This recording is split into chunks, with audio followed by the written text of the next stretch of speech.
Number 21, I tried out doing mixed martial arts for a little bit. So for a couple years out of my life, I trained. And the reason why I got into it because I was using CrossFit as a form of losing weight. Because I used to be, the fattest I've ever been was 285 pounds. That is a brand new born elephant baby. Like that's how big I was. And I used CrossFit as a way to lose weight. Specifically because running hurt, jogging hurt a lot. When you're 285 pounds and you pound pavement on your fat ass fucking ankles, you feel it and it swells up. Like my ankle, my kneecaps, and my thighs were all the same size. Like I was a huge ass motherfucker. And at a certain point, you don't really know that you gain a lot of weight because especially if you're a very confident human being, you don't kind of worry about that kind of shit. You just kind of go about your day and you just kind of fuck around. And then when I went back home, my mom looked at me and she called me Jabba the Hutt. She doesn't speak English, but she sure as fuck knows Jabba the Hutt, and that's exactly what she said to me. I didn't think I was that fat, and then I went on the scale, and the number came out to error. So I was like, yo, this is the scale is obviously broken, and it was broken because I fucking broke it. I was so fat. And so I decided to use CrossFit as a way of losing weight, and that led me into getting into mixed martial arts. And my favorite fighter at the time was Miracle Crow Cop. I'm not sure if you guys remember, but he was like K1 champ. Loved the dude, amazing kicks, and I wanted to be just like him. And so when I tried mixed martial arts, I did amateur fights here and there, which was, you know, they're not big. I mean, it was just like small little competitive things that you did with a couple of your training partners. Turns out that I suck at fighting because I got my ass knocked out 4 times. When you get knocked out, it is a surreal experience because it's the first time I ever got knocked out. I got hit so hard, I fell, and I think I went cross-eyed.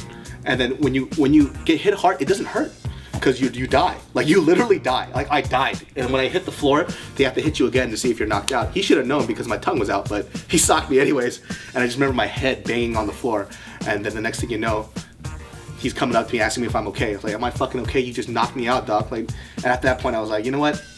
Not for me. I'm not doing this anymore. I don't want to get my ass beat. And the problem was I couldn't drop weight. I'm 6 feet tall. I should honestly be at like middleweight, so I should be like 180 pounds. I was 210, so I was fighting people who were like 240 pounds, 6'4", and they just, if they wanted to rate me, they could have. I have a really tight sphincter. I just tightened that shit up real tight. Couldn't get in.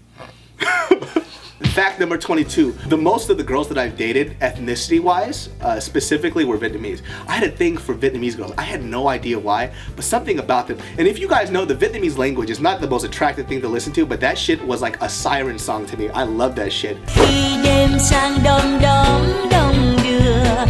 don't know why, but I had a huge thing for Vietnamese chicks. I don't know what it is about them, but they got like this whole sultry, I don't know, you guys are like to me, you're like the sexy people of the Southeast Asian world. I don't know why, but I had a thing for Vietnamese girls for a while. But recently, but after I got over the Vietnamese phase, I started dating anything and everything, just to try out different ethnicities. I think like all girls are different depending on how they grew up in their backgrounds. But yeah, I used to, for some reason, exclusively date Vietnamese girls, which was fucking odd as shit. I don't know why. And I even tried learning Vietnamese for a while. So that's why you guys always hear me saying random Vietnamese words, was because I would try to impress her by saying Vietnamese words, but it wouldn't be like stupid Vietnamese words like Tại sao mày không uống bia? Like you want to have a beer? Yeah, which is stupid because I didn't drink. It didn't really make any sense. Fact number 23, my best friend, if you guys used to see him in the videos, his name is Nagabo.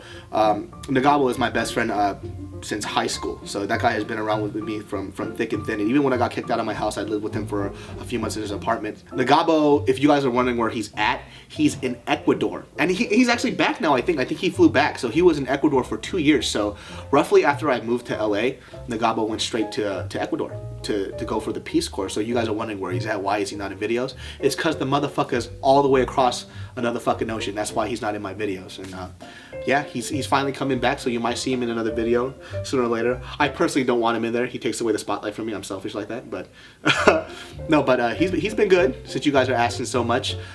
If you're asking what Nagabo with his ethnicity is, he's Rwandan. He's from Rwanda. Grew up with him during high school, kicked it with his family the whole time, which is why you guys hear me do the African accent so much, is because I was around his parents so often that it kind of stuck with me. So yeah, that's where Nagabo is. Fact number 24. I used to be very violent. Yo, why don't you take it down a notch? No mercy! I used to have my temper used to be really short. Oh, well, all right then. That's good, OJ.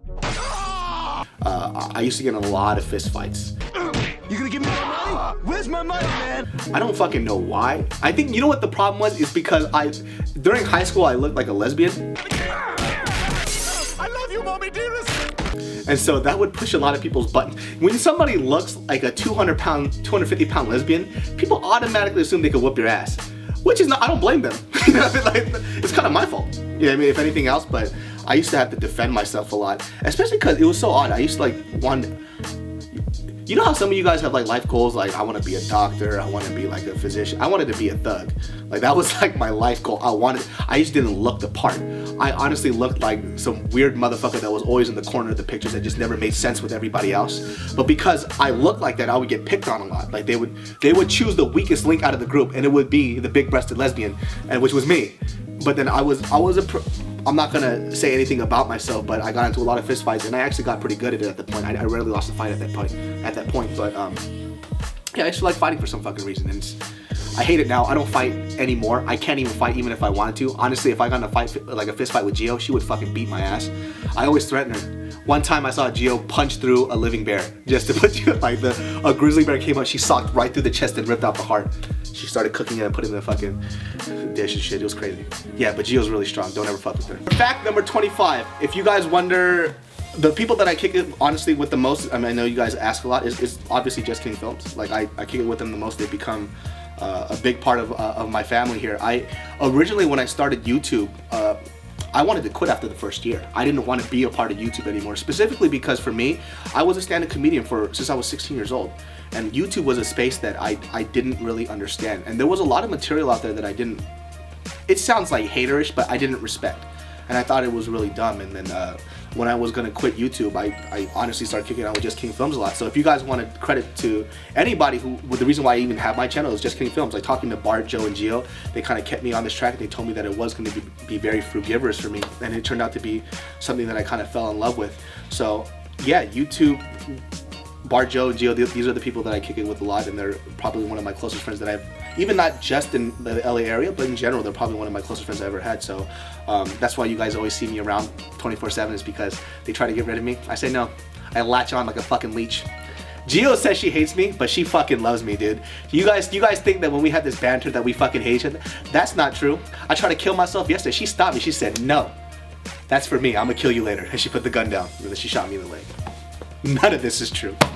25 facts about David So that you now know. What's up, y'all? This is David So. I am the, what do you call it? The guest starring honorary member of Just Kidding News. So, yeah.